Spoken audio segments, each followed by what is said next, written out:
Vamos orar mais uma vez?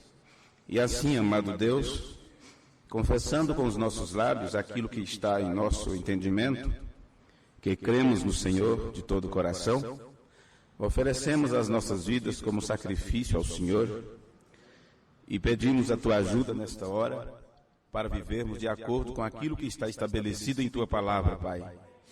Pedimos perdão por nossas fraquezas, nossas incapacidades, e que a cada dia que passamos aqui na terra, bem sabemos que estamos nos aproximando daquele grande momento, quando temos que nos encontrar com o Senhor e prestar conta dos nossos atos.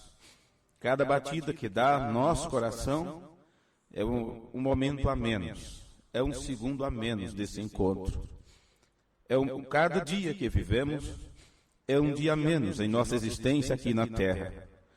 Então não sabemos quanto tempo teremos, ou quantas vezes ainda respiraremos, ou nosso coração vai suportar as lutas, os estresses, as preocupações que vêm sobre nós.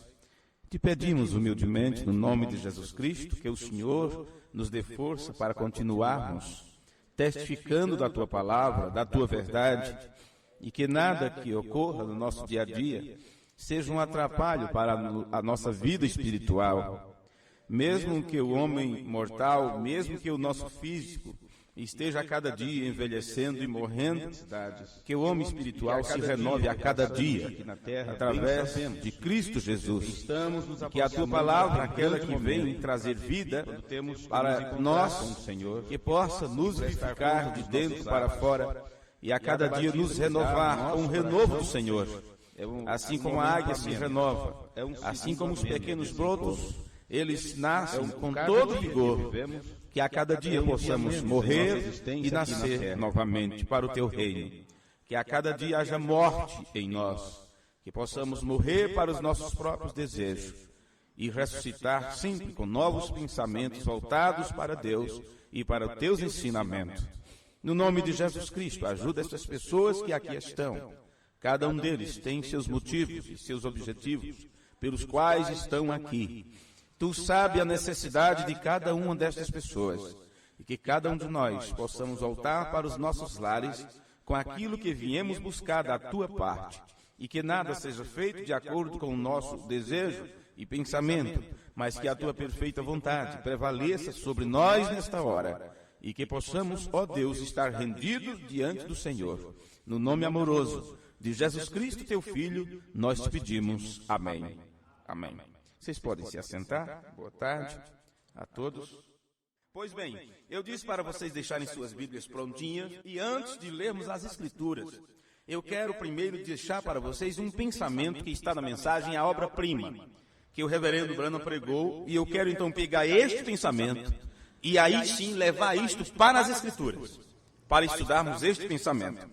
Ele disse: enquanto ele estava descansando, porque Deus criou tudo e tal, e terminou Deus as suas obras e descansou. Bem, ele pega disto aí. Enquanto ele estava descansando e confiando em sua obra-prima, então seu inimigo veio e encontrou esta grande obra-prima.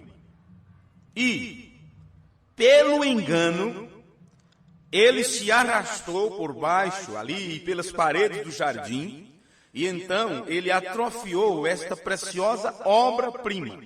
E ele causou-lhe um dano de tal maneira que esta obra-prima caiu.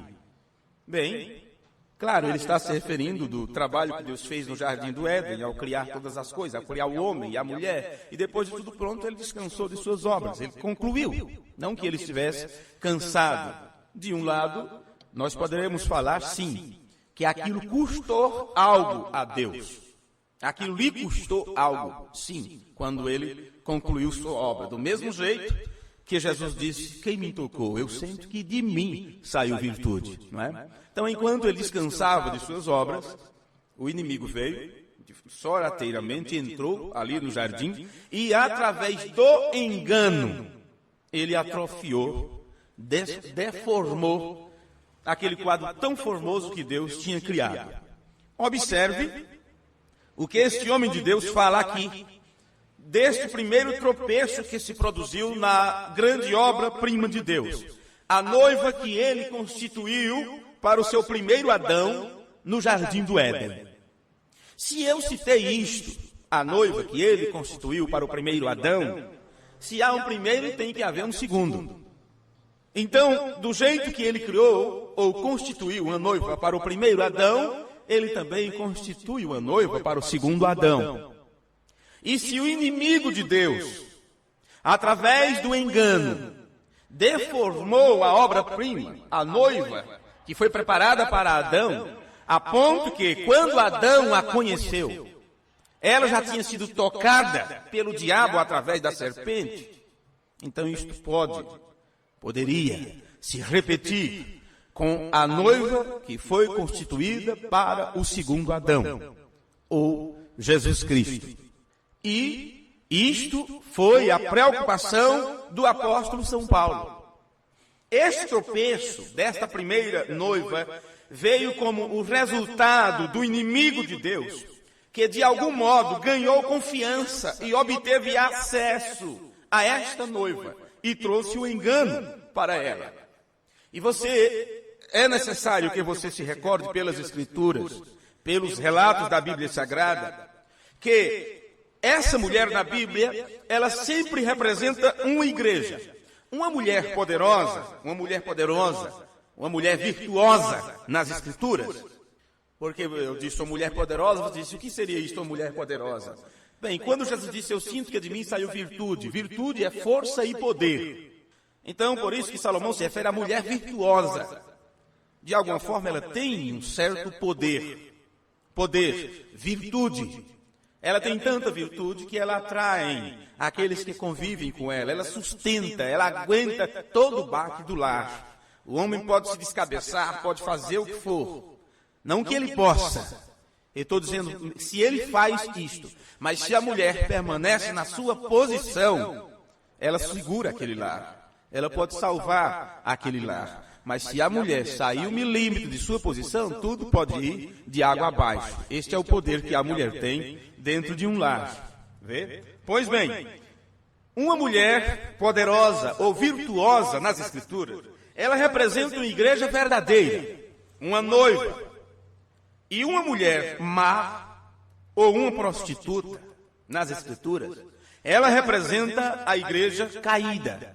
Uma igreja que rompeu seus votos matrimonial. Uma igreja que não foi fiel ao seu esposo, a palavra. Bem, é por isso que o reverendo William Branham, ele disse no sermão, o que farei com Jesus, chamado Cristo? Ele disse, a igreja sempre é representada por uma mulher, porque a noiva de Cristo é uma mulher. Eva é quem falhou. Ela é uma das que deve ser redimida.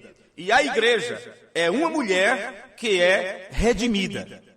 Se você pensar neste nome, redimido, vindo então de redenção, então você percebe que quando se redime algo, é porque aquele algo já te pertencia.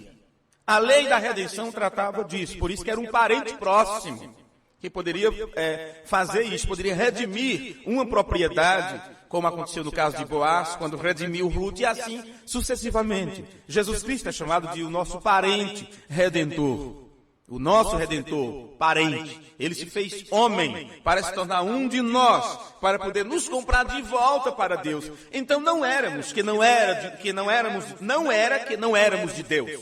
Melhor dizendo, não é que nós não éramos de Deus e Jesus nos comprou para Deus, como se tivesse acrescentado algo ao grande depósito divino. Não, senhores, éramos de Deus, nos afastamos dele, caímos da graça, nos afastamos do seu caminho, Jesus se tornou nosso parente para nos comprar de volta. Se a igreja, a noiva de Cristo, ela é redimida, significa que ela caiu da sua posição durante a sua trajetória. E é necessário então que haja redenção, haja compra de volta. Vê? É o que aconteceu com aquela escrava. Vocês sabem, você sempre canta aquele hino, eis a escrava resgatada, né? Grande preço Cristo deu. E assim sucessivamente. Agora, É profetizado pelas Escrituras que nesta hora final, o inimigo entraria nesta lavoura de Deus, ou nesse jardim de Deus, e outra vez ele usaria o engano, com astúcia, para poder ter entrada.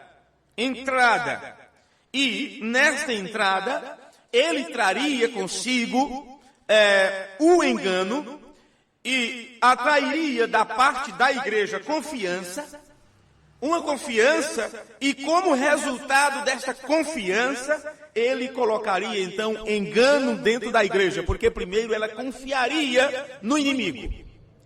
Ele viria como? Paulo disse que os ministros da injustiça se passariam por ministros da justiça. Os ministros de Satanás se passariam por anjos de luz. Então, o que significa isto? Eles representariam verdadeiros atores e atrizes, vamos dizer assim. Representação. Eles representariam algo. Paulo disse que eles terão forma de piedade, como tendo forma de piedade. O que é piedade? Temor de Deus.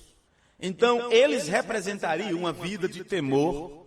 São muito cuidadosos, muito temerosos, cuida da vida de todo mundo, preocupa-se com tudo, não tolera nada, misericórdia isso, misericórdia aquilo, Deus me livre disso e daquilo, e assim vai. Uma santidade fajuta fabricada, com o propósito de enganar. Porém, tais pessoas jamais acreditam que são instrumentos do inimigo. Para começar, eles foram enganados em suas mentes. Eles têm suas mentes deturpadas primeiro, a tal ponto que a mentira passa a ser verdade, e eles combatem a verdade dizendo que aquilo é mentira. E assim como no período de Saulo de Tarso, perseguiram a igreja de Deus, achando que estavam fazendo um serviço para Deus, estes mesmos farão a mesma coisa, perseguirão a verdade, lutarão contra a verdade, achando que são defensores do Evangelho, porque eles não sabem que foram enganados pelo inimigo em suas mentes, perderam suas mentes para o inimigo. Porém, eles não sabem, se soubessem não fariam isso. Agora, você quer ver como Eva fez? Simples, você olha pelas Escrituras, e nós já nos referimos a isto outras vezes. Deus disse para ela, no dia que você comer, você morre. Em outras palavras, há veneno nisto. Ou você quer tentar a Deus?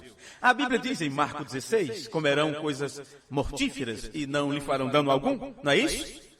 Eu sou filho de Deus, eu sou crente, peraí, aí pega um ácido sulfúrico, ou qualquer outro ácido, tem um que desentope cano, né? Eles chamam de diabo verde. Eu fui atrás disso para desentupir o encanamento. Cheguei de mercado atrás do cão dos infernos. Eu quero um negócio chamado aí cão dos infernos. Que negócio é esse, moço? É um bicho aí que eles chamam de diabo desentopicando. Ele disse, não, menino, isso é diabo verde. O nome que deram para o produto, um ácido que tem. Mas você tem o verde, se não tiver eu quero o vermelho, o preto, eu quero desentupir o cano lá de casa. E tem, né? Tinha. Comprei, realmente desentope mesmo, é bom. Não estou fazendo a propaganda não, mas foi o que salvou meu dia lá. Você mistura na água quente, despeja aquilo, coloca água fervendo em cima, e ele tem uma reação, né? Naquela reação ele ferve tudo que está ali do ralo, vai embora mesmo. Quer ver complicado, olha, eu não sei porquê, dificilmente você vê uma mulher careca, né? Mas como o cabelo delas cai, meu Deus, não tem ralo que aguente, né? Entope tudo. Verdade é essa. Cuidado, você não dê muito trabalho para os homens, não para os pedreiros, não. Tenha cuidado quando pentear o cabelo, porque sempre cai bastante. Né? Eu sei o que é isso. Bem, mas aquele produto desentupiu, agora vai eu. Você quer saber como eu sou crente? Aí pega um tubo daquele negócio, coloca na comida e passa para dentro, porque Marcos 16 diz, beberão coisas mortíferas e não lhe fará dano algum. Isto é provar que sou alguma coisa ou tentar a Deus? Você vai morrer, morre. Não tente a Deus, não. Não pulo de 10 andar para ver se os anjos te seguram, não. O diabo levou Jesus para um pico alto do templo e disse, olha, te lança daqui para baixo. E citou as Escrituras. O bicho é ruim, né? Levou para as Escrituras. Está aqui, ó. Aos teus anjos dará ordem, aos seus anjos dará ordem a teu respeito, para te guardar em todo o teu caminho. Eles te sustentarão. Jesus disse o quê? Não tentarás o Senhor teu Deus. Não é assim não, diabo. Agora você percebe que ele citou o Salmo 91 para Jesus, porém ele citou aquilo ao contrário. Olhe o que está escrito no Salmo 91 e veja a referência em Mateus 4, e creio que Lucas 4 também, mas Mateus 4 eu tenho certeza. E você veja que a referência ali que é mostrada, o diabo não citou como está escrito. Ele citou parte do Salmo 91, mas não da forma que está escrito. Ele mudou as coisas. Do mesmo jeito que ele fez com Eva. Agora, a forma que ele fez com Eva, ele não desfez do que Deus disse. Ele só acrescentou algo. Ele apenas acrescentou uma coisinha ali. E nisso que ele acrescentou, ele conseguiu realizar seu intento.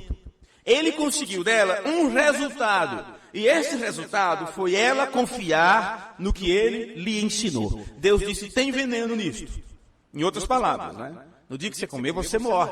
Se praticar isso, você está fora da minha presença. E o diabo a deturpou, disse, foi assim que Deus disse? E ela disse, sim. Ela citou exatamente como Deus tinha dito e ainda falou um pouquinho mais.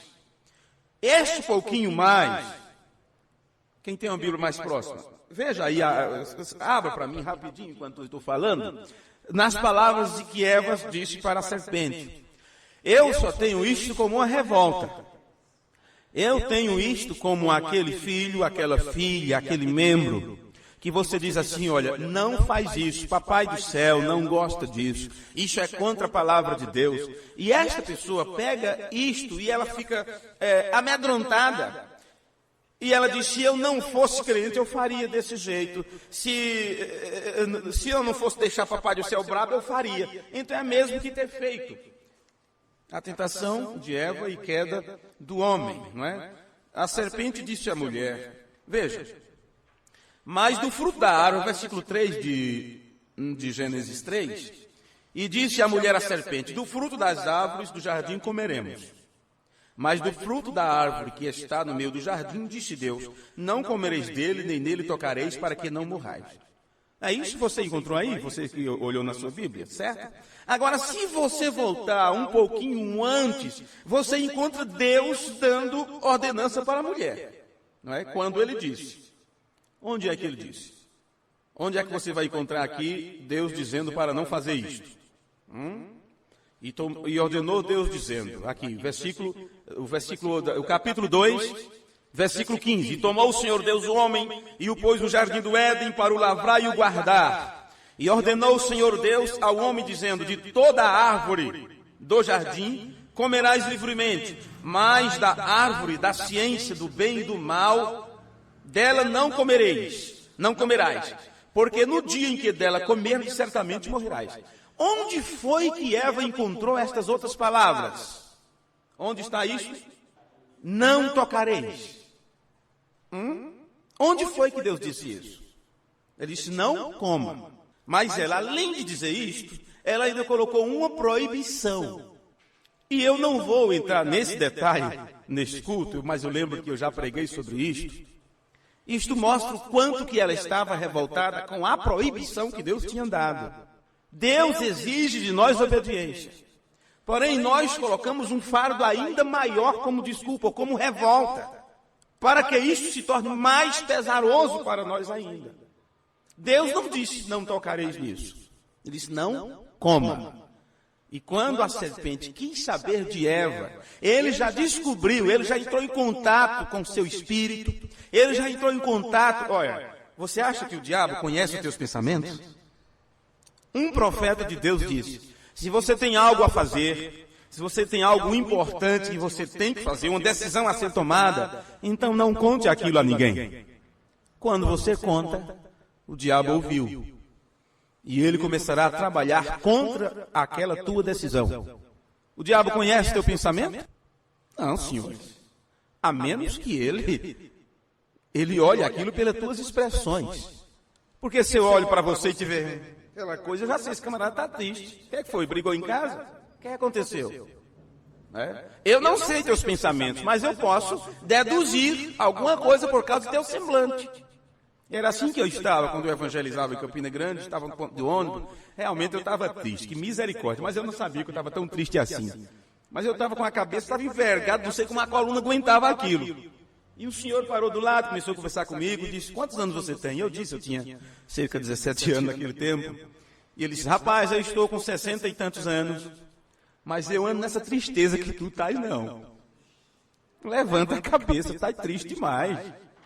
Está parecendo um velho que não consegue dar nenhum passo. Você é um cristão, você é crente, mas estás andando como um derrotado. Levanta a cabeça, que tristeza é essa? Eu não disse para ele que estava triste, mas pelo meu semblante ele conheceu. É isso que acontece. Se o diabo joga conosco, assim, ele percebe por tuas ações, pelo teu jeito, pelo teu semblante. Então ele já percebe e pode, inclusive, até dizer qual é teu pensamento. Você diz, realmente é mesmo, é o que está acontecendo mesmo. Veja, o que Jesus disse sobre o jejum? Talvez você pense que isso é psicologia, ou que eu estou entrando em detalhes diferentes. Isso é Bíblia. Jesus disse, quando jejuares, porque a minha avó, quando jejuava, misericórdia. Dia de jejum era tristeza. Olha o povo triste porque não comeram. Que tristeza, tudo triste. O que é que foi? Estou jejuando. Aí meu primo dizia, ô pai velho, que era meu avô, pai velho, a gente pode fumar quando está jejuando? Ele dizia, pode, só não pode tragar a fumaça. Mas você vê. Que revelação esse povo tem, né? Você pode fumar, mas não engula a fumaça, senão quebra o jejum. Mas, meu Deus. E tudo triste, aquela cara de tristeza, tudo jejuando. Que estava jejuando. Só a alegria era só quando comia. Aí já comia e descia umas talagadas de bebida, de pinga e aquela coisa toda. Aí quebrava o jejum. Você vê que os ensinamentos que esse pessoal tem. O que Jesus ensinou? Quando jejuares, unge tua cabeça. E quem foi que disse que podia pentear cabelo sexta-feira da paixão? Pode não. Até os santos, as imagens da parede eram cobertas com pano, né? Que tristeza, não podia varrer casa? As meninas gostavam, porque hoje não se varre casa. A sujeira é longe. Pois, Jesus disse, quando jejuares, unge tua cabeça, lava teu rosto, para não mostrar esse semblante triste. Esse semblante triste aí. Então todo mundo já sabia que estava jejuando pela tristeza. É isso que eu estou dizendo para vocês. Eu estou vindo de qual pensamento? O diabo não sabe teus pensamentos, mas ele jogará contigo até que descobre. Vê? Até que descobre. Ele jogou com Eva de uma forma muito sutil. O que Deus disse? Ele te proibiu isto? E ela citou para ele o que Deus tinha dito e citou algo mais. Acrescentou algo àquilo que Deus tinha falado. Então o diabo entendeu que teria um grande êxito com Eva. E ele, para ter êxito, ele não disse, olha, esse Deus é mentiroso, isso não é verdade. Não. Ele apenas disse, certamente, não morrereis. Ele colocou um não no meio. E aquilo deixou Eva com a mente tão tonta, que o que Deus disse é veneno. Eva disse assim, a Bíblia diz assim, ó, e viu a mulher que o fruto, não é, desta árvore era agradável, era bom. É mais ou menos assim que está? Deixa eu me ver, senão você está errado. Espera aí. Olha aqui o versículo 6 de Gênesis 3. E vendo a mulher que aquela árvore era boa para se comer, quem disse a ela que era boa? Se Deus disse para ela que não era. Não é assim que às vezes as pessoas fazem, que nós fazemos muitas vezes. O que Deus exige de nós, o que Deus exige, o que Ele proíbe. Daí a pouco vem alguém e diz, que é isso, rapaz, isso não tem importância não, larga de mão disso. Que besteira é essa? Quem te falou isso? Esquece esse negócio, vive tua vida, vai gozar tua mocidade. Daí a pouco o que Deus disse não tem nenhum valor. Este é o trabalho de Satanás. É invalidar em nossos pensamentos a palavra de Deus. E assim ele traz o seu engano. Aquilo que Eva olhava e sabia que era errado, que era feio, que era horrível, que era veneno, que era morte. Rapidamente mudou. Disse, opa, recebi uma nova revelação agora. E vendo a mulher que a árvore era boa para se comer, e agradável aos olhos, e árvore desejável para dar entendimento, tomou do seu fruto e comeu, e deu também a seu marido, e ele comeu com ela. O resto vocês já sabem. Vê? O resto vocês já sabem. Pois bem, a mesma coisa acontece com a igreja. o mesmo. Eu disse antes de fazer esses comentários que aqueles que são instrumentos do adversário não sabem que o são. Por quê? Primeiro, suas mentes são mudadas, seus sentidos são mudados. Agora, o apóstolo Pedro nos advertiu sobre isto. Se você agora quiser acompanhar a leitura, por isso que eu disse, fique sentadinho, porque nós vamos estudar isso com calma, não é? 2 Pedro, capítulo 1, 2 Pedro, capítulo 2, versículo 1. Vamos ver isto aqui nas Escrituras. Nós encontramos agora este homem de Deus falando sobre o passado e nos falando sobre o futuro. A segunda carta de Pedro está lá perto das cartas de João, um pouquinho antes do Apocalipse, que são pequenos livros, pequenas páginas, né? 2 Pedro, capítulo 2, versículo 1. Veja, vamos lendo devagarinho, porque eu vou comentando alguma coisa com vocês. E também houve, passado, não é? Houve entre o povo falsos profetas. Você sabe qual é o sentido da palavra profeta? Um pregador. Quando se está pregando, se está profetizando. Falamos sobre passado, presente e futuro. Viu? E também houve entre o povo falsos profetas, como entre vós haverá. Isto é tempo futuro. Vê? Haverá. Entre vós falsos, agora já não fala profetas. Falsos mestres, que é doutores, ensinadores. Agora, eles farão um trabalho, por isso está que. Isto quer dizer que não é abertamente, mas de uma maneira sutil, eles introduzirão. Porque aqui eu estou lendo e comentando. Então, às vezes, quando você viu falar uma palavra diferente, você sabe que não é a leitura, são comentários. Então veja bem, para que você entenda essas passagens. Haverá, falando do futuro, entre vós falsos mestres, que é falsos ensinadores, que, de forma sutil, não abertamente, introduzirão encobertamente heresias destruidoras. Talvez na sua tradução esteja heresia de perdição. Não é isso? Heresia de perdição. É destruidora, em outras versões das Escrituras. Agora, a pergunta é, introduzirão onde? Bem, quando eu estava analisando isso, eu não sabia se a palavra seria onde ou aonde. Porque essas duas palavras são bem diferentes. Uma quer dizer em determinado lugar, não é? Onde ou aonde, eu não sei agora como explicar isto, não é? Então eu espero que vocês compreendam, que agora mesmo eu não sei falar. Eu sou ruim de português, que é uma beleza. Sou ruim de português. Ok. Introduzirão. Aonde haverá essa introdução? Em que lugar?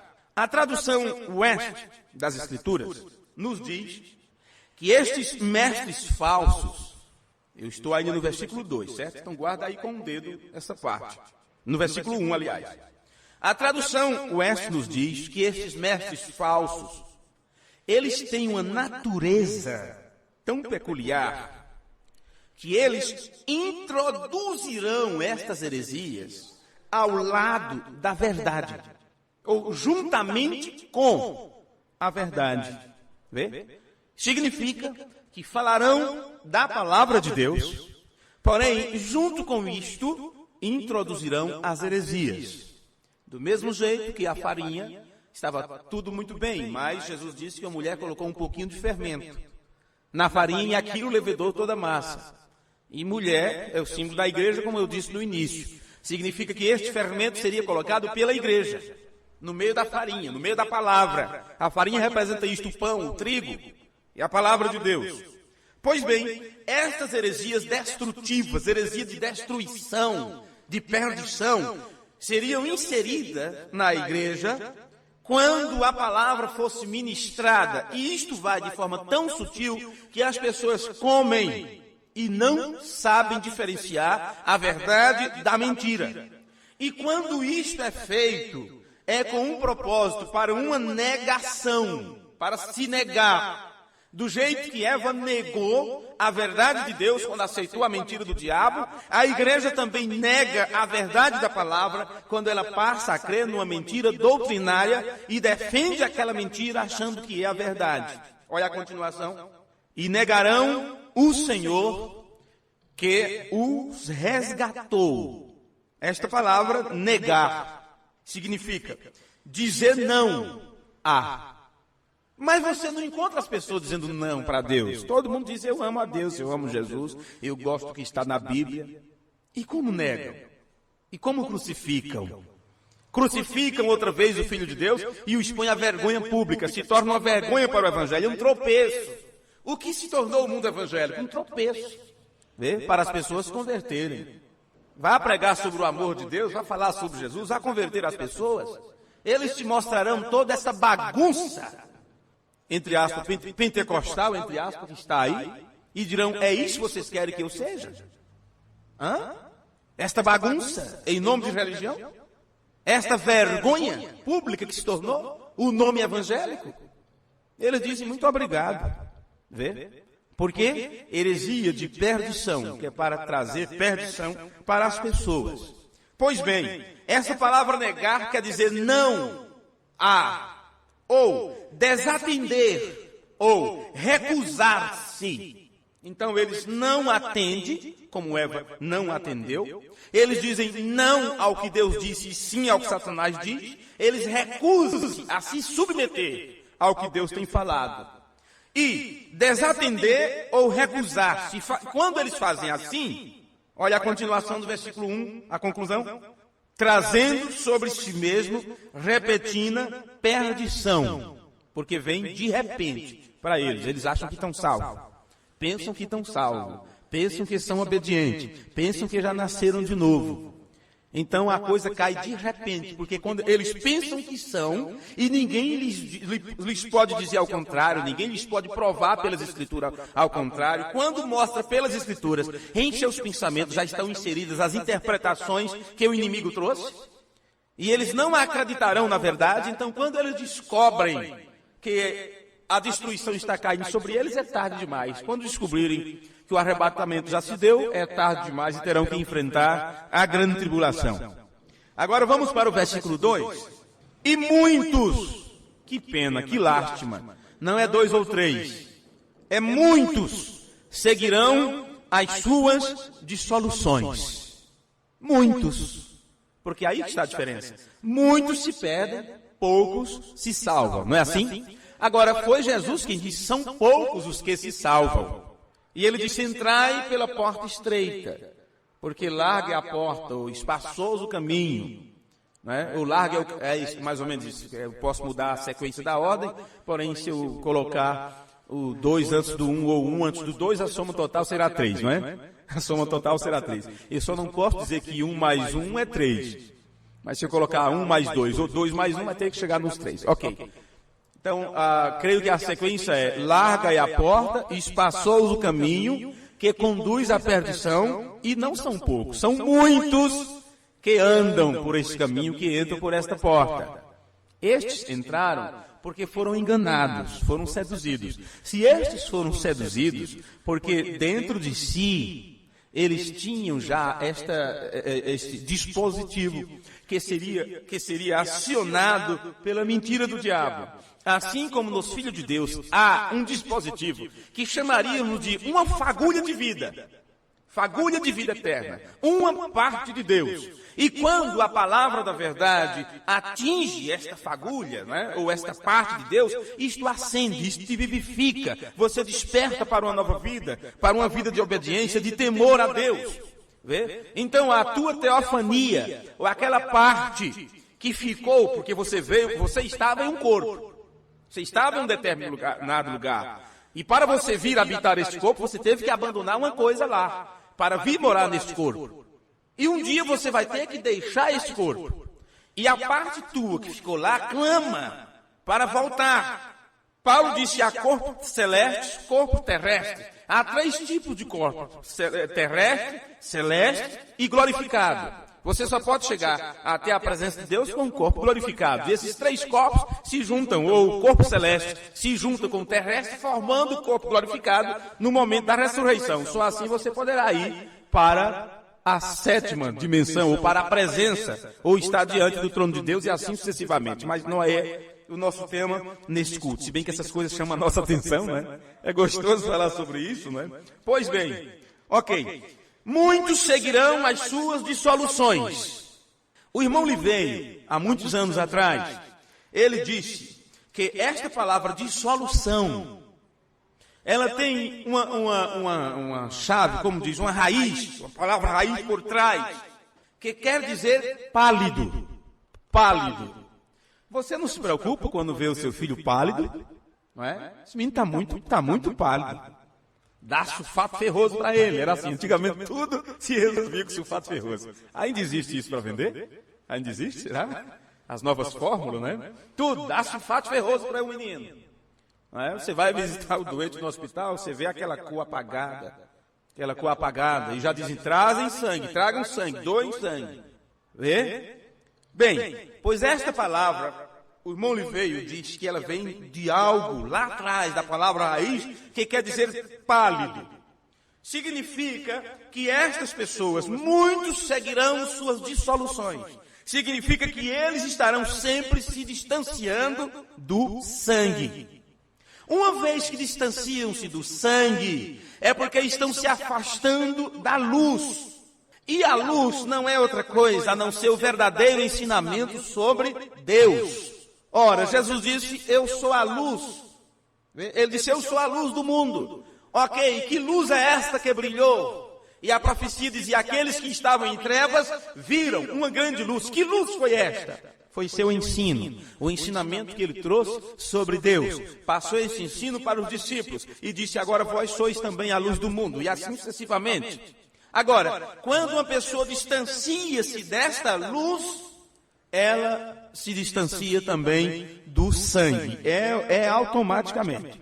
E João disse, agora, se nós andarmos na luz, como ele na luz está, temos comunhão uns com os outros, e o sangue de Jesus Cristo, seu Filho, nos purifica de todo o pecado. Vê? Então, estes que seguem o falso ensino, os falsos ensinadores que vêm ao lado da verdade de forma encoberta, trazendo heresia, ou aquilo que não é correto, aqueles que seguem isto, seguirão essas dissoluções, ou ficarão pálidos por estarem se afastando do sangue, porque, consequentemente, estão se distanciando da luz, afastando-se daquele que os comprou. Continuação do versículo 2 diz, pelos quais... que significa por causa destes, viu? Por causa destas pessoas, será blasfemado o caminho da verdade. Puxa, poderíamos entrar aqui nesse termo aqui sobre blasfêmia. O quanto que a verdade de Deus está sendo blasfemada por causa destes que trouxeram heresias. Vê? E ele chega a combater a verdade, a blasfemar contra a palavra de Deus, blasfemar contra o Espírito Santo, vê? Por causa do que lhes foi ensinado. Vê? Pelos quais será blasfemado o caminho da verdade. Observe aqui, o que estes homens fazem é trazer o caminho da verdade em descrédito. Desacreditar as pessoas sobre aquilo que é a verdade. E aí você enfrenta esta batalha todos os dias, com seus próprios amigos, com seus próprios irmãos. Quando você lhes mostra a verdade, e eles dizendo que creem naquela verdade, no entanto a negam. É o que aconteceu no Paraguai, quando estávamos em uma reunião ministerial, cerca de uns 18 ministros, e eu já falei isso para vocês, inclusive, e o irmão Brian estava pregando sobre a divindade, a deidade de Jesus Cristo, e o ministro se levantou dizendo, ele não se levantou na forma de dizer, continuou sentado, mas pediu licença e foi ler o livro da Zero, dizendo, eu vou mostrar porque eu continuarei crendo que Jesus é o próprio Deus, é o próprio Pai. E quando ele começou a ler aquela citação do irmão Brana, o irmão Kossurek disse, eu te mostrei mais de 20 referências do próprio William Brana, onde ele diz que porque Jesus era um com seu Pai. Ele diz que era porque o Pai estava habitando nele, não que ele fosse o Pai. E tu vens me mostrar uma citação para combater 18 ou 20? Somente descendência da serpente contesta a palavra de Deus. Agora, se tu acha que essa citação tua está certa e todas estas está errada, significa que tu crê hoje, que tu entende mais do que aquele que escreveu o livro? É o que você vê hoje. As pessoas hoje acham que sabem mais do que Pedro. As igrejas hoje acham que sabem mais do que Paulo. Paulo conhecia Deus como um pai de Jesus Cristo. Mas hoje ele diz, não, Paulo não tinha revelação, não. Então Paulo estava blasfemando quando ele disse, por causa disso, eu me imponho de joelhos perante o Pai de nosso Senhor Jesus Cristo. Então vê aonde o engano leva as pessoas? É dessa forma. E assim a verdade então é blasfemada. Assim o caminho da verdade é levado em descrédito. Em outras palavras, eles chegam a ser uma mancha no meio da revelação de Jesus Cristo. E aqueles que se param pela verdade e se identificam com a verdade e com o mensageiro que nos trouxe de volta ao caminho apostólico, ao caminho da verdade, estes se tornam como uma mancha em nosso meio. Porque diz, olha, é a mesma coisa, mas não é tudo crente porque um briga com o outro. Não é tudo evangélico, tudo disseram que a igreja católica era grande prostituta, e porque entre eles não há união.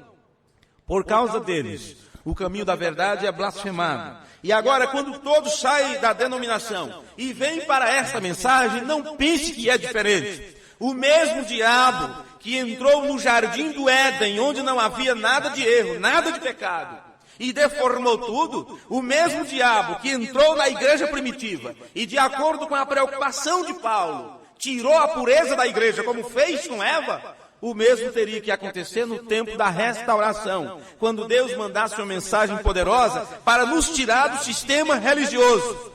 Outra vez saem daquele meio falsos ensinadores e com o nome da verdade, com o nome da mensagem, com o nome de revelação, com o nome de terceira etapa e tudo que vocês possam imaginar, procurarão encobertamente colocar heresia na mente das pessoas. E isto vai prosseguir até que Deus recolha seus eleitos e eles descubram que não foram nada a não ser palhas levadas pelo vento e prontas para o fogo. É só quando a palha para de voar por aí. É quando o fogo a destruir. Mas eles têm entrado junto com a verdade, pregam suas heresias, e eles traem, se tornam traidores. Eles traem o resto de nós, que fazemos de tudo que podemos para permanecermos de pé. E por meio da associação, procuram se associar conosco, se juntar conosco. Vê? A mensagem inteira, eles começam a pôr toda a mensagem por terra e a questionar, inclusive, a reputação do servo de Deus, o William Marion Branham, porque este será o trabalho do diabo. Assim como ele questiona a Bíblia, lembre-se, o diabo não proíbe de ler a Bíblia. O diabo não está aí mais queimando a Bíblia como ele fez na era das trevas, nas eras passadas. Não, senhores. Aquilo só produziu mais cristãos. O diabo não, durante esse período de tempo, ele não está levando os cristãos a serem amarrados e queimados em fogueiras, nas praças públicas, a servirem como tochas, como era feito no passado, onde se colocava piche na cabeça dos irmãos e das irmãs, e aqui tocava fogo e era como festas para as suas festividades pagãs. O diabo mudou de tática. Porque ele matava um, tinha 10 na arquibancada, que dizia, eu também quero morrer por um Deus desse, que dá esta fé para a pessoa que morre, mas não nega esse Deus. Eu também quero ser cristão. Então o diabo mudou de tática. Sabe de uma coisa? Vamos abrir as portas, uma igreja em cada esquina, a Bíblia em todos os lugares, traduzida para todos os idiomas. Em toda casa ela pode ficar aberta no sábado 91, não tem problema. E assim vai. Mas ele sabe como no meio de tudo isso colocar suas ideias e interpretação, e as pessoas pensam que são crentes, as pessoas pensam que são salvas, quando estão servindo a outro Deus, servindo a outro Jesus. Agora você quer ver? Vamos seguir um pouquinho aqui. Veja isso aqui. Observe, versículo 3. Versículo 3 de 2 Pedro, não é? Ok. Vamos lá, versículo 3. E por avareza, Opa! Então você vê aqui um motivo. Existe um motivo que os condiciona, ou que os impõe, ou que os impulsiona. Existe um motivo. Avareza. E por avareza farão de vós negócios, com palavras fingidas. Meu Deus, negócio? Acredito que está assim na tradução que os irmãos estão lendo, certo? Negócio. Mas você fica sem entender bem. Por isso que algumas traduções das Escrituras eu não recomendo de maneira nenhuma. Mesmo assim, as usamos para fazermos comparações, associações. Vê? Ok. Olhando em outra tradução, a outra tradução mostra que farão de vós mercadoria. E o povo não deixa de ser isso. Dentro das igrejas, mercadoria. Para que é usado mercadoria? Compra e venda, troca. Dinheiro. Dinheiro, dinheiro e mais dinheiro.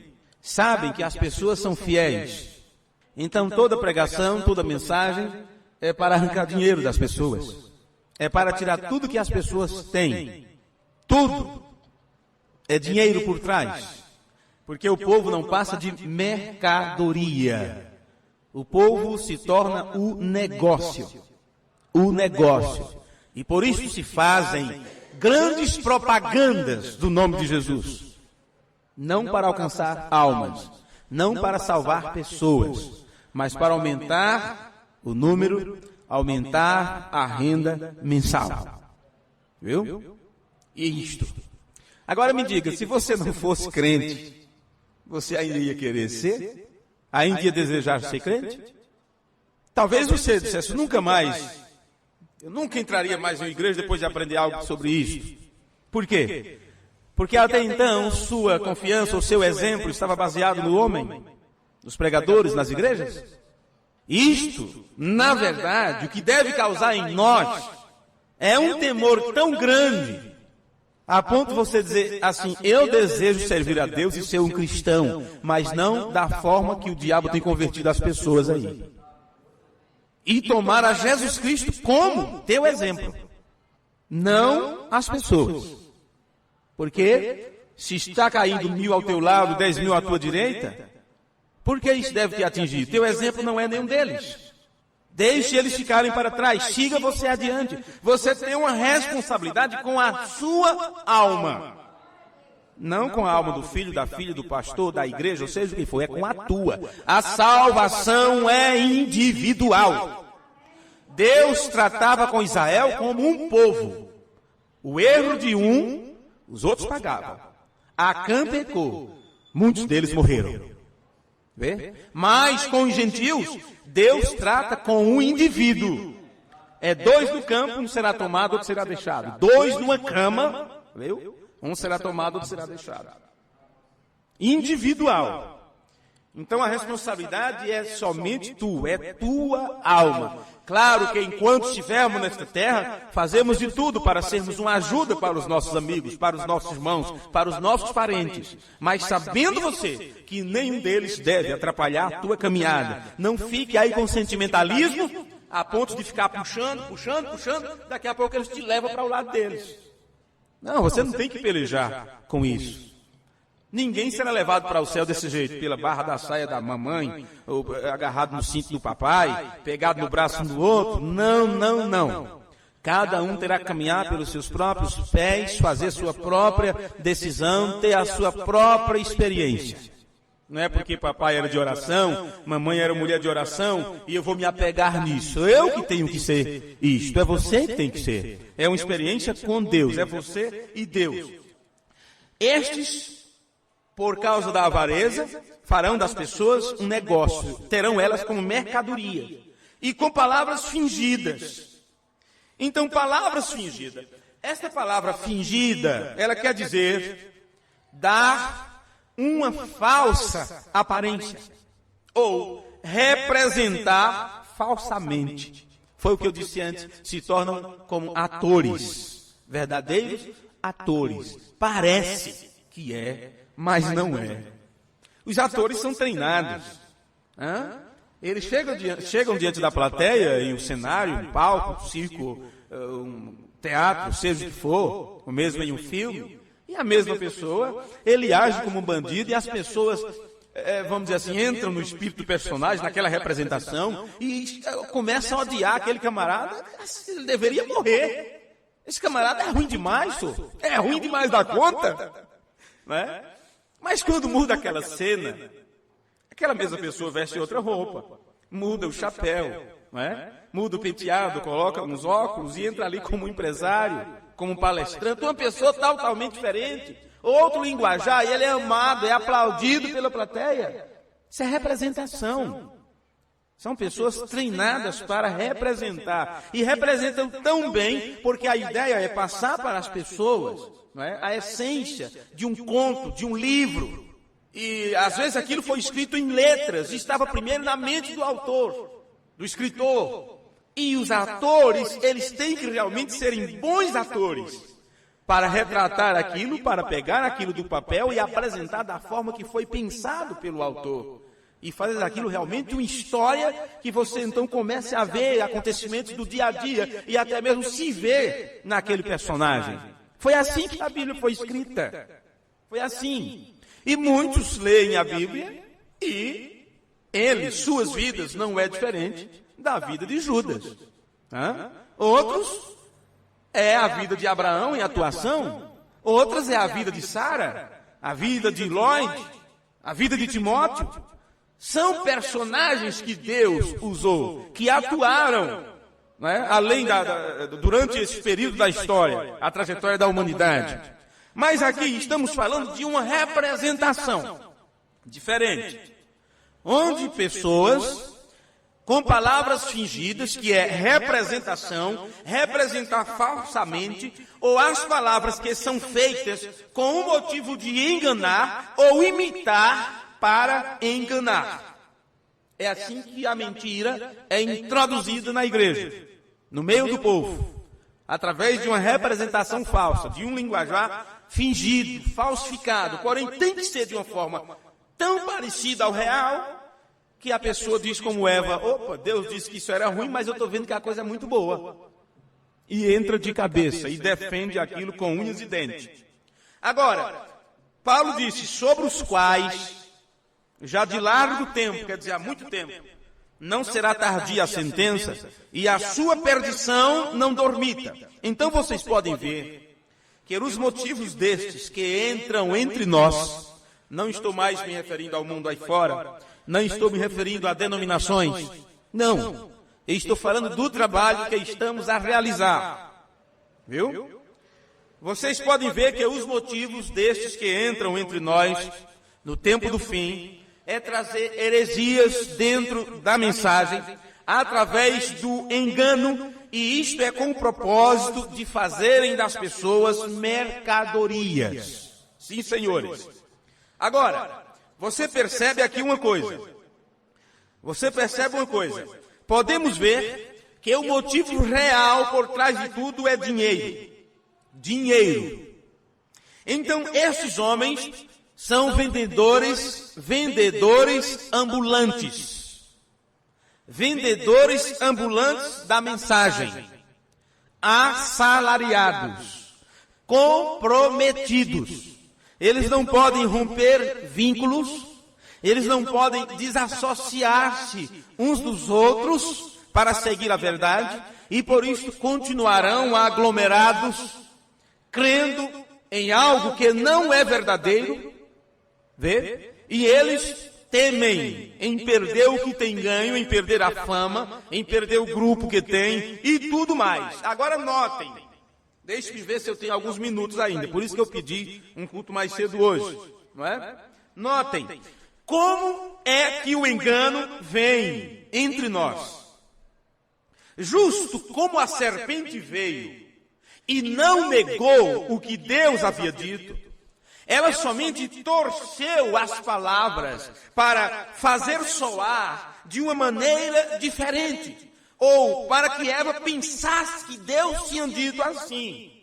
E a mesma coisa aconteceu na primeira era da igreja, até que outro evangelho trouxe outro espírito entre o povo e acabaram crendo todos eles em um outro Jesus. Vamos ler isto em Gálatas capítulo 1, versículo 6. Veja o comentário que eu fiz antes desse versículo. O que aconteceu com Eva, aconteceu na primeira era da igreja. Outro evangelho foi pregado, e aquilo trouxe entre as pessoas outro espírito diferente do Espírito Santo. Viu? E o povo acabou crendo, todos eles, em outro Jesus. Eles já não tinham mais o evangelho, eles já não tinham mais o Espírito, eles já não tinham mais Jesus. Mas eles pensavam, eles estavam pregando um tipo de evangelho que trazia para eles um outro Espírito e, consequentemente, eles estavam crendo em outro Jesus. Mas nada disso eles sabiam, até que Paulo denunciou. Eles não sabiam que estavam neste erro doutrinário tão terrível, até que Paulo denunciou isto. Gálatas 1:6. Eu estou maravilhado, diz Paulo. Claro que vocês já ouviram essa leitura muitas vezes, já preguei inclusive isto aqui, ou coisas semelhantes. Mas vamos de novo aqui. Gálatas 1:6. Eu estou maravilhado. Quer dizer, eu estou abismado. Isto me causa espanto. Maravilho-me de que tão depressa passasseis daquele que vos chamou a graça de Cristo para outro evangelho. Você, quando lê isto, diz, meu Deus, um outro evangelho? Logo o versículo 7 te dá um nó mental. Porque Paulo diz, o qual não é outro. Aí as pessoas dizem, então é o mesmo. Veja. Mas há alguns que vos inquietam e querem transtornar o evangelho de Cristo. Veja bem, deixe-me ler isto aqui em outra tradução da Bíblia. Estou maravilhado de que tão logo haveis se distanciado daquele que vos chamou pela graça de Cristo para seguir um evangelho diferente. Não que haja outro, mas é que há alguns que vos perturbam e querem perverter o evangelho de Cristo. Aqui está a denúncia feita por Paulo. O apóstolo viu esta representação falsa, o que eu acabei de vos dizer. Atores sabem representar muito bem. Eles falam a palavra, eles pregam a mensagem, mas ali está inserido uma sentença de morte, que é uma falsa doutrina no meio. Veja, essa falsa representação do evangelho, isto que aconteceu na primeira igreja, como temos lido aqui em Gálatas, no capítulo 2, nos disse que foi devido aos falsos irmãos. Se você fosse ler agora o capítulo 2 de Gálatas, você ia entender que isto veio por causa dos falsos irmãos que entraram entre os irmãos, se associaram com os irmãos. Vê? Então, isto estamos falando que se repete no tempo do fim. William Branham disse, todo o Novo Testamento fala desta hora. Todo o Novo Testamento fala deste tempo. Também vemos a mesma advertência de Paulo em 2 aos Coríntios. Vamos ler. 2 aos Coríntios, capítulo 11 e o versículo 1. Para muita gente, as nossas palestras são cansativas, porque fazemos o povo ler a Bíblia, né? Porque eu sei que vocês leem em casa, mas eu não vou confiar muito, não. Então eu já pego vocês para ler a Bíblia aqui. Em casa é tanta preocupação, é tanta coisa. Às vezes você se senta, lê um pouco, mas nem todo mundo, né? Nem todo mundo faz isso. Então aqui você lê e você escuta, né? Eu tenho certeza que você tomou a sua dose. 2 aos Coríntios, capítulo 11, e o versículo 1. Eu queria que vocês me suportassem um pouco mais, um pouco na minha loucura. Suportai-me, porém ainda, porque eu estou zeloso de vós. Vocês sabem o que é zelo? Neste sentido da palavra, é ciúme. Eu estou com ciúme de vocês. Né? Eu estou zeloso de vós, com zelo de Deus. Não é um ciúme humano, é o ciúme que Deus tem pelos seus filhos. Porque você sabia que Deus tem uma fraqueza? Hã? Você que tem filho, você que já gerou um filho, como você se sente quando alguém dá uns tapas na orelha do seu filho? Hã? O sangue esquenta, não é? Você não é pai. Hã? Já pensou? Você tem... Uma vez bateram no meu menino, outra criança bateu nele. Menina pequenininho, cheguei em casa chorando, aquelas brigas de colégio. Mas para quê? Mas eu saí doido para procurar o pai. Eu não ia atrás da criança, né? Saí doido atrás fui na casa, fiz o maior escarcéu. Disse, tem uma coisa, se você não cuidar do seu filho, se outra vez ele bater do meu, porque eu ensino o meu a não ser violento, mas eu ainda continuo sendo. Eu não consegui deixar de ser violento ainda, mas eu estou ensinando o meu filho a não ser como eu. Agora, se outra vez ele chegar chorando em casa por causa do seu, aí nós vamos nos acertar, nós dois. Aonde eu teria coragem de fazer isso? Mas na hora o sangue esquenta, você vai defender seu filho. Então você mostra quanto que é fraco, né?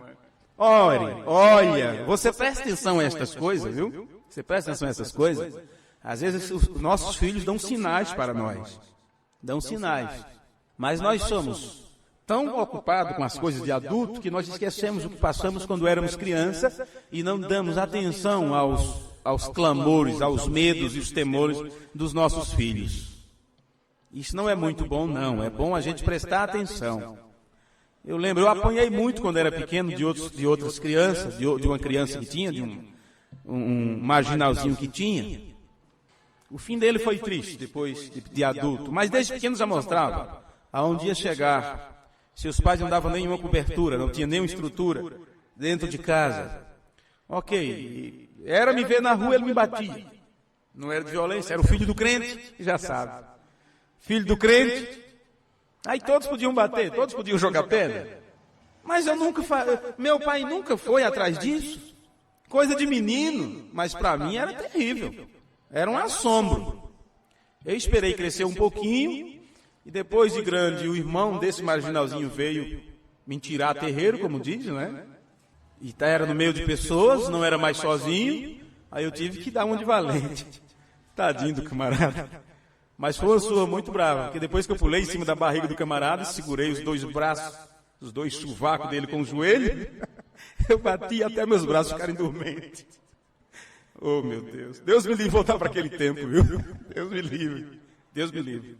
Veja, quando às vezes vocês pensam, nós pensamos que é besteira de criança, mas não é. Eles têm suas lutas, eles têm suas dificuldades. E eles não têm outras pessoas a quem confiar. Mas os pais são tão ocupados com as coisas de adulto que os filhos nem chegam aos pais para contar suas dificuldades e seus problemas. E terminam aprendendo lá fora com os outros, quando deveria aprender, ter orientação de casa, do papai e da mamãe. Vocês sabem, isso é verdade. Isto é a verdade. Agora, eu estou falando isso porque eu citei sobre a fraqueza de Deus. Deus tem uma fraqueza. E a fraqueza de Deus é nós. Ele não suporta nos ver apanhando. Deus não quer que ninguém mexa o dedo em nós.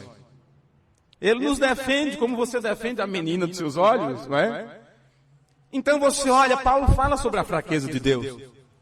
Ele diz que a fraqueza de Deus é mais forte, não é? Do que qualquer outra coisa, do que a fraqueza humana, mais ou menos assim. Paulo citou isso porque a fraqueza de Deus é e tal, e tal, e tal. Então Deus tem uma fraqueza. E se existe uma fraqueza em Deus, somos nós. A ponto dele entregar o seu primogênito para nos resgatar. Façam o que for, destruam o mundo, acabem com o planeta, mas os filhos de Deus, eles não toquem. Tem uma coisa, quem tocar em um deles vai ter que prestar contas a mim, vai ter que me encarar um dia e vão saber como é que um pai defende seu filho. Né? Vão saber como é que um pai defende seu filho. Então Deus é ciumento, Ele é zeloso.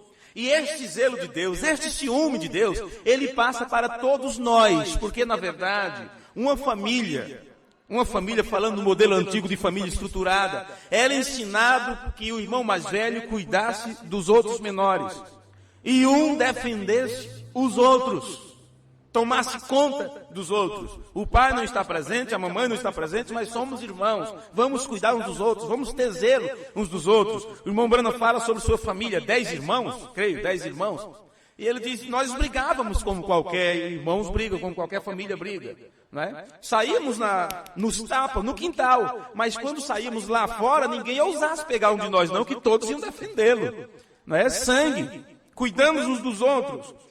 Bem, versículo 2 de 2 Coríntios 11. Porque eu estou zeloso de vós com zelo de Deus, porque vos tenho preparado para vos apresentar como uma virgem pura ao marido, a saber, a Cristo. Mas eu temo, um temor, um receio. Eu tenho aqui um certo receio. Que, assim como a serpente enganou Eva com a sua astúcia, assim também sejam de alguma sorte corrompidos os vossos sentidos. Falei isso desde o iniciozinho da palestra, não foi? Sentidos corrompidos, mas as pessoas não sabem. Como eu vou saber que estou com o sentido corrompido? Porque a parte correta do sentido saiu fora. O que está é corrompido. Então eu não sei disso. A pessoa não sabe que perdeu a mente. A pessoa não sabe que está crendo numa mentira. Vê? Quando alguém desperta para a verdade, o que está acontecendo realmente é Deus lhe dando um novo entendimento, porque o velho foi ultrapassado, o diabo tomou conta daquilo. Vê? Se o sentido é corrompido, você vai agir de acordo com esta corrupção mental que está sobre você. E o que acontece quando o sentido é corrompido? Se apartam da simplicidade que há em Cristo Jesus. Para deixar isso mais claro, peguei uma outra tradução deste versículo 3. Mas temo que, como a serpente com a sua astúcia enganou a Eva, vossos sentidos sejam de alguma maneira extraviados, quer dizer, desviados, da sincera fidelidade a Cristo. Veja, isto para mim ficou mais esclarecido. Se apartam da simplicidade que há em Cristo Jesus.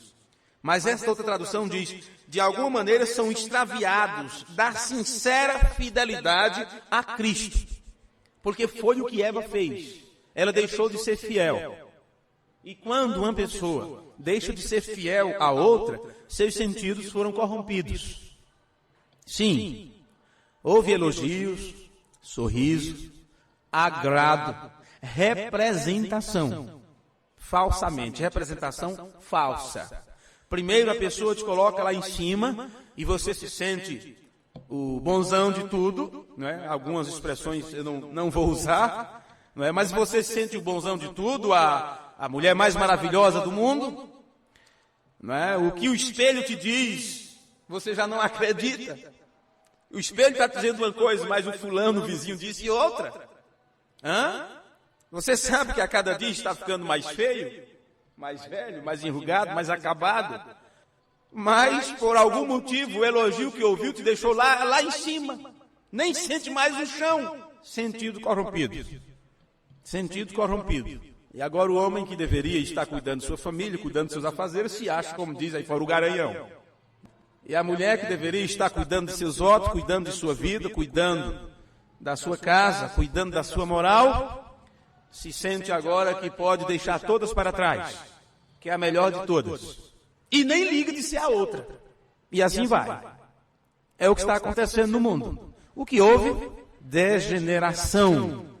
Degeneração, vem de degenerar, não é? Isso, degeneração mental. Sentidos corrompidos. Deixam de ser fiéis àquilo que acredita. Moral e bons costumes vai de água abaixo. E elas começam então a praticar outros atos, a fazer coisas que normalmente não faria. Coisas das quais normalmente esta pessoa fugiria. Porque você quer saber, quando fala-se todas as coisas que se cometem, a Bíblia diz, resistir ao diabo. Claro, você não vai ver o diabo em pessoa, ele é espírito. Porém, ele se apresenta a você de várias maneiras, de várias tentações, você resiste. Mas quando se fala do ato em si, do ato carnal, sexual, a Bíblia diz que você não deve resistir, deve fugir. Fugir, correr. E deixe atrás gritar, eu molo, cabra mole. Fuja, corra. Porque se você tentar resistir, você fica. Você cai. Tudo é dito resista. Mas nessa parte é fugir da prostituição. Porque este foi o pecado principal. A sedução de Eva foi isto. Não foi uma maçãzinha que ela comeu. Foi um ato praticado. E o diabo está enganando as pessoas e escondendo isto desde o começo. Desde o início. Escondendo isso das pessoas. E uns dizem, não, foi um ato de desobediência a Deus. Ou diz, foi uma banana, ou diz, foi uma maçã, foi uma pera, foi uma uva, seja o que for. Mas a Bíblia fala diferente. E Salomão deixou isso bem claro. Quando diz tal é o caminho da mulher adúltera. Ela come limpa sua boca e diz: não cometi maldade. E eu não posso acreditar ou entender nessas palavras que ela comeu alguma comida, limpou a boca realmente, disse: não fiz nada de mal. Antes dele contar esta parábola, ele diz: tal é o caminho da mulher adúltera. Ela pratica o ato e diz: está tudo bem. Ninguém nem percebe, ele nem vai perceber. E assim vai. O mundo inteiro terá que se levantar um dia para prestar conta diante de Deus de seus atos. E aquilo que ninguém sabe, que você esconde de si mesmo, terá que ser apresentado naquele dia. A menos que você caminhe na luz, para que o sangue de Jesus Cristo te limpe de todo o pecado. E aí, mesmo que o diabo tente mostrar tua vida, falar de tua vida, ou apresentar diante de Deus teus atos, Jesus Cristo, nosso advogado, dirá: está apresentando o quê para mim? O que é que tem nesse papel que tu anotou? Anotei tudo que ele fez, tudo que ela fez. Olha como está aí. Está branco, não tem nada escrito, porque o sangue, a borracha de Deus, apagou tudo aquilo. Vê? Apagou. Então tudo aquilo de volta é lançado para Satanás, porque ele é o autor do pecado, é o autor da mentira. Tudo que ele fez as pessoas fazerem, ou tudo que ele fez os filhos de Deus cometerem, quando eles dão a preeminência a Deus e dão a volta por cima, aquele pecado, aquela mancha, volta para a sua fonte de origem, que é Satanás. Tudo aquilo será lançado no lago de fogo. Vê? Como eu posso me apresentar diante de Deus sem mancha, como diz Paulo?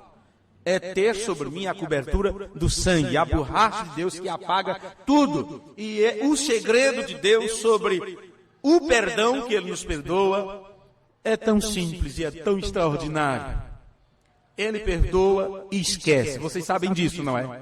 Vocês sabem disso. Ele te perdoa e esquece. Eu cometi um grande mal, Senhor. Eu não sei o que fazer da minha vida. Estou perdido. Nada mais vale a pena. Eu recorro a Ti. Eu procurarei nunca mais fazer isto. E você realmente se arrepende. William Branham disse que Deus te perdoa e esquece. E esquece. Diante de Deus você nunca fez aquilo. Se por algum motivo você chegar a cometer a mesma coisa, se o diabo conseguir te pegar lá na frente e te levar a cometer o mesmo ato, se você realmente vai a Deus arrependido dos seus pecados, Ele não vai te perdoar pela segunda vez, porque não houve uma primeira vez. Ele vai te perdoar como sendo a primeira vez. E Ele te perdoa e esquece. Você não vai encontrar isso nas mensagens. William Branham ensinou isto para o reverendo Pierre Green. Disse: irmão Green, é assim que é com Deus. Se você for a terceira vez a Deus pedir perdão, Ele estará te perdoando pela primeira vez, porque você nunca fez. Agora, qual é o segredo que há nisto para com os filhos de Deus? É que você, sabendo desta forma de Deus agir com você, você procurará não abusar da graça de Deus. Porque a paciência de Deus tem limite. Sua graça é infindável, mas a sua paciência tem limite. Não queira estourar a paciência do seu pai. Por isso que é dito: ande dentro dos limites. Aquele que persevera, não é?